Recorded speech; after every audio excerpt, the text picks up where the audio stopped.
Disclaimer. Trading crypto, especially leverage, is extremely risky and you can lose your entire portfolio. This is not financial advice. This video is for educational and entertainment purposes only. Be aware of scammers impersonating us. If you can't find it on this YouTube channel, it's a scam. We are talking about Bitcoin today, BTC USD. Hit that like button, subscribe if you want to see more content like this, and let's get into it, my friends. It is the 6th day of September, and here we are, sitting at about $110.10 thousand, 9 hours, 49 minutes left in the day. Pretty neutral day so far, pretty boring day. And you know why that is? It's because it's Saturday. We don't do anything on Saturday. We don't do anything at all. It's typically a very boring day, actually. So I would expect that it continues to be boring. And Saturdays, I feel like, predominantly, since July at least, that I've noticed, they've been red. Let's put this on real quick. Hold on.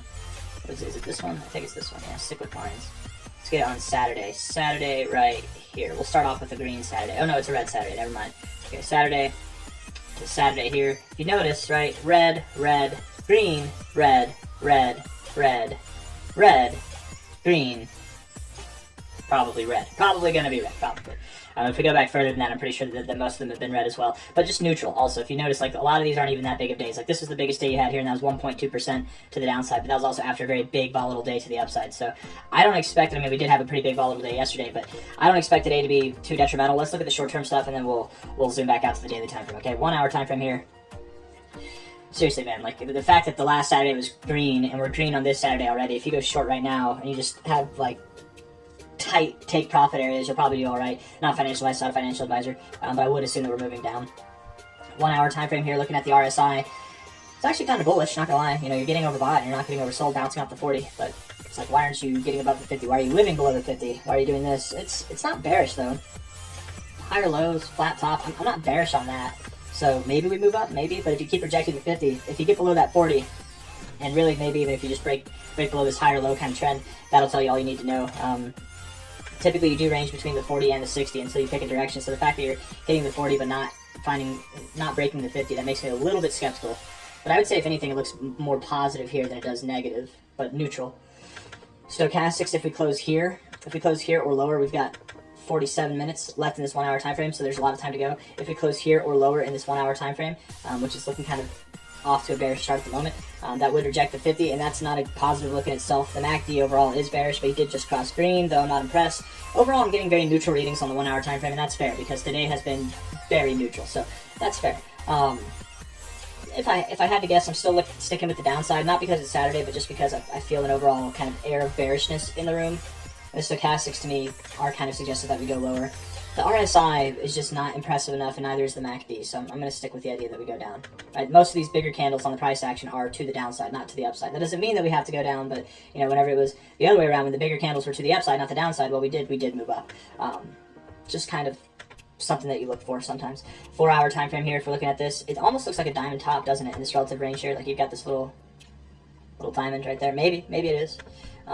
In which case, again, if we move up, that doesn't mean that we're moving up. We might move up a little bit, 212K, and then we come back down. Sometimes diamond tops, they break out one direction, they eat back that opposite direction. 4 hour time frame does look a little bit more bearish, right? Shifting the momentum, getting overbought, not getting oversold, that's good, but then rejecting the overboughts, and that's not good. Living below the 50 here, more predominantly than living above the 50. Stochastics look bearish. Though I will admit, this little turnaround here without getting oversold is somewhat bullish, but you're not doing bullish things with it. Whenever you have bullish things going for you, you're not doing bullish things with it. That makes me a little bit skeptical. The MACD, overall bullish, I suppose, but you do have bearish divergence. That's already been played out. So kind of neutral, but to a bullish effect. I would stick, you know, bearish here, bearish there. At least bearish momentum is shifting on both of these. And then here, kind of bullish overall. You're decaying in bearish momentum, but you still have 1 hour and 45 minutes left. Let's see if by the end of this 4 hour candle, you close down a little bit, and then maybe this bearish momentum continues to build. Overall, pretty neutral on the 4 hour too, if we're being honest. So if you do move up, don't get too excited, because it is pretty neutral, so anything can happen. But I'm sticking with the downside idea. Again, if we move up, I don't expect it to be too dramatic. I certainly don't expect to get above yesterday's highs. But even then, still, we're not out of the woods. Remember, you guys, to answer someone's question yesterday, and probably multiple people's question, at what point do I accept that I'm wrong and that we are going higher? First off, I think we will go higher in a matter of no time at all. I think we're going to be at new all-time highs very, very soon. A lot sooner than most people think. And I think this bull market ends whenever Bitcoin's at $500,000 or higher. But before that, I would say that I think we're going to see a lower low, and in order to prove that wrong, we'd have to get above about 117.5K, and actually it's not that, we keep changing that up, sorry. I keep doing this exact thing, and then I'm like, no, it's actually get above here. Close the day above there, close above 116.9K, do that. Close above 116.9K, if you can do that, I'm wrong, yeah. multiple days above 114K would also make me start to think that I'm wrong. But 116.9, you close one day above there, I will accept defeat. I'm wrong. But until then, we're maintaining the stance that we're going down to clear out some of these liquidations, these liquidation levels down here. We're just going to refresh this. I'm sure some shorts have been taken off and some longs have been taken off. It is Saturday. Come on now. Nope, they're about the same. Anyways, this island of longs gets demolished once we hit 105K or lower. So something down around there. That's where I think we're going to go. And then afterwards, we'll have a lot of upside to engage with. I actually want to look at the daily indicators again.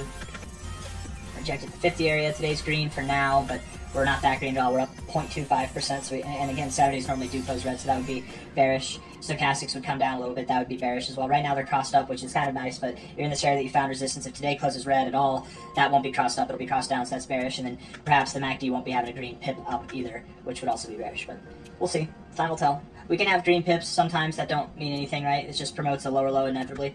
You know, here you had a green pip and it did nothing, and you still saw a lower low. So, but the last time we crossed up, we did get a higher high, just to send us down to a lower low. A little bit of volatility there, but looking at the daily time frames, overall, I think that they are bearish. I think that we have lower to go, but time will tell. We'll see how it goes. I mean, momentarily, I should say. Overall, they're actually bullish, but momentarily they're bearish. Yeah. Weekly time frame here. Zooming out, bouncing off the 50 area, bouncing off the 50 area. Bullish overall, but you just crossed red. Oh man, that's the problem, isn't it? We didn't even address this. I should have addressed this, because every single time this bull market, literally every single time, this might be the worst thing. We were trying to avoid that last week. Damn, that's right. Every time, look, right here, we crossed red. We crossed red right on this week here. No, not that week. Come on now. There you go. No, why do you keep doing that? Why do you that week right there? There we go. We crossed red on this week to the left, right there. That week, right there. And we also crossed red here. Every single time this bull market, which this is literally every single iteration since the bull market began back in January of 2023. Every time we've crossed red, we were stagnant. We did not see the price really start to move up again. Here it was June 5th. We didn't see the price start to move up again until October 16th. Okay. Here, it was April 29th, 2024. We didn't see the price start to move up again really until September. But really, the price really didn't kick off until October. Here is February. The price did not kick off again until April. So at the very least, that would imply, what, 2 months of consolidation? Right, 2 more months of boring price action / slightly lower price action. I don't see that happening. And the one thing that has me a little bit optimistic is the fact that this iteration here, we did pump afterwards. It's just the results overall were the same in the sense of consolidation. Okay, we did have a higher low here. It wasn't a lower low, but it was an overall. Let me just zoom this in a little bit. You can see that was just an overall boring kind of consolidation phase. You guys remember this, unless you're brand new to the markets, but you remember this. What's nice about that is we did cross down to the red side, and yet we did pump up. We had a nice week. 2 weeks later, 15% up for Bitcoin. So it's not that it can't happen. And I would think here we weren't at new all-time highs. So if we pumped up 15% here, we'd be at new all-time highs. That might be enough to change this dynamic. But I don't like that, right? If I'm being honest, not financial advice, not a financial advisor, the fact that the weekly MACD closed red is a bit of a hiccup. But even though the last 3 times in a row have promoted multiple months, if not several months of consolidation, this one might be different. And I feel like that's kind of a bold call, but I would say 3rd time's the charm, but in this case it'd be the 4th time. 4th time's the charm. We'll see how it goes. I'm very bullish on the weekly aspects otherwise. I think that they're very nice. I mean, we could pull up the ribbon as well. Looking at this here. EMA ribbon. I mean, very, very bullish. We're right at the area that you'd expect to bounce. Right at the area you expect to bounce. But in that kind of same scope, every time we've hit the ribbon, what have we done? We didn't bounce right off of here. We didn't bounce right off of here. We did bounce right off of here. And that's that one kind of exception I was talking about, right? The ribbon was more contracted. It's kind of different, I don't know. Let's see. We don't have the stochastic stuff. That's okay. We go back to the prior cycle, and we do like to bounce right off the ribbon typically, right? But whenever you get into it, you do consolidate for months. So it depends on our reaction here, right?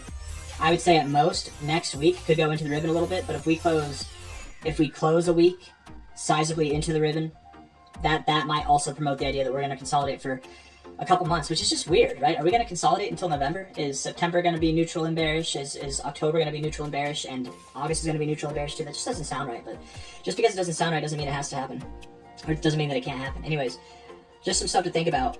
again, to make it clear, I don't think that we're going to consolidate for months from now.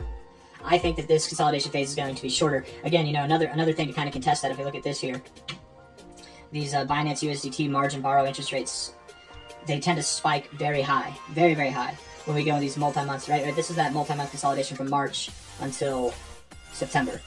This is that multi-month consolidation from basically December until April, right? And we had very large spikes. Here we didn't have this spike. Here we didn't have the spike. It was a relative high point in the spikes, but it wasn't as high of spikes. So that makes me think this is going to be a shorter-lived, not a longer-lived consolidation phase there. But we'll see. We will see. Anyways, I got nothing else for you guys. I hope you enjoyed the video. If you did, hit the like button, subscribe. I don't think we're going to consolidate for multiple months, but just some stuff to think about. And depending on how we close the next couple of weeks, that could really be incriminating to the fact. I do expect this to be a slow kind of crawl down. So the fact that it is the weekend, and the fact that we have, you know, today and tomorrow, I think we could close this week green, which gives us another week to fight. We might move down, find our low. We could even close in the ribbon, but if that next week closes back up, as long as we're not closing 2 weeks in a row in the ribbon, I think that we'll be fine. Maybe next week we even come back up, but we don't even close 1 week in the ribbon, but time will tell. Hit the like button, subscribe. I'll see you on the next one. Take care. Bye-bye. Are you looking for exchange with zero fees over 3,000 plus trading pair with industrial leading liquidity proof of reserve that has 1:1 ratio with 24/7 online customer service support? Scan the QR code to easy to direct MEXC website and start your first trading. Thank you. Trading is never as easy. But who say you can't have fun? In every minute you lend, the more you will enjoy. As you grow up in this industry, you will find yourself, and so round yourself with people who will help you to grow up as trader. It's hard in the first place, but I am sure you will be successful. As a trader, always remember trend is your friend.